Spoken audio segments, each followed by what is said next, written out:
Deputy Governor, can you clarify? Sabi niyo kanina kay Senator Marcoleta, may order na kayo na tanggalin yung links. Yes, Your Honor. So, hindi sumusunod sa inyo. Do you have GCash? Yes, Your Honor. I-open nyo yung GCash mo ngayon. Nandiyan pa huli yung link. We gave them 48 hours, Your Honor, to take down the links.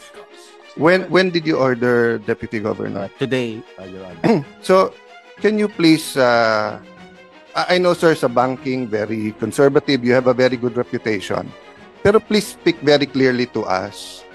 Diba? What you did on July 25, nag-circulate kayo ng proposal sa mga e-wallet at hinintay nyo pa yung kanilang reply. Tapos today lang kayo nag-order. Kasi may hearing today. Your Honor, if I may... Hindi, kasi ang sagot nyo kay... Senator Marcoleta, kulang na lang pumalakpak ako eh. Papalakpak kasi dapat talaga ako kasi at least umaksyon kayo kaagad. Kasi yung governor nyo, ang ganda ng statement, dapat daw mahigpit, pero wala namang aksyon. You know, I will go to, I will stop there, Deputy Governor, but be very clear here kasi hindi lokohan tong hearing na to eh. Diba? Sana sinabi nyo kanina, sir, it took us time and everything, but we're giving them 48 hours. Eh sinabi nyo, hindi, you ordered them na eh. Pag binuksan mo ngayon, meron eh. Hindi po ba? Seryoso, pinag-uusapan natin eh. Lokohan ba to? So please sir, di ba, ano lang, konting pagiging forthright naman at konting ano tayo pag nag-uusap dito, di ba? Ang PAGCOR mahirapan sumagot kasi trabaho nila magnegosyo ng ano eh, ng gaming eh. That's why, di ba, we'll allow them to ano, but you get my point, sir. Okay, so 48 hours makakaasa kami na tanggal na lahat. Yes, Your Honor. Why do they need 48 hours? Isn't that instant naman? DICT, pag sinabi ko today, tanggalin nyo yan, hindi kaya ng technical ng mga e-wallets yun? So ano, balato muna, 2 more days? With the permission of our Secretary, Mr. Chair. Yes or no lang, sir? Yes, it can be done right away, Mr. Chair. So sir, why do we give them 48 hours pa kung sure naman kayo?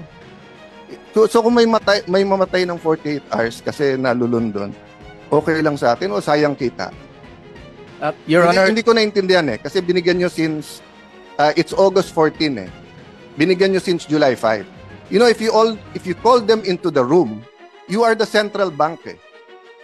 So I'm sorry, Mr. Chairman, I'm just talking in terms of from the Committee on Banks, di ba? I was briefed. Conservative, these are gentlemen, etc. But if you called everyone into the room on July 5 and everyone pumayag, the next day, July 26, wala. You come here in the day of the hearing, you know all of the cameras are here, representing the central bank, telling Senator Marcoleta, wala nang links, then nung tinignan ko meron, then we're giving them 48 hours na hindi naman nila kailangan ng 48 hours. Bakit po? Bakit tayo ganun? Your Honor, we gave them sufficient time for all of them to... Sir, the ICT just said now, they can do it instantly. Wala kayong technical people sa central bank? Kayo nagre-regulate ng e-wallets eh. Or sayang yung kita nung 2 days?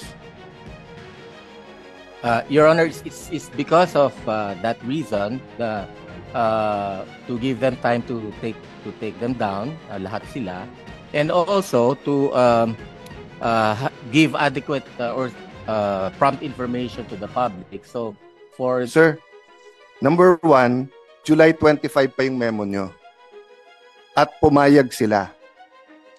So alam na nila, so naghahanda na sila.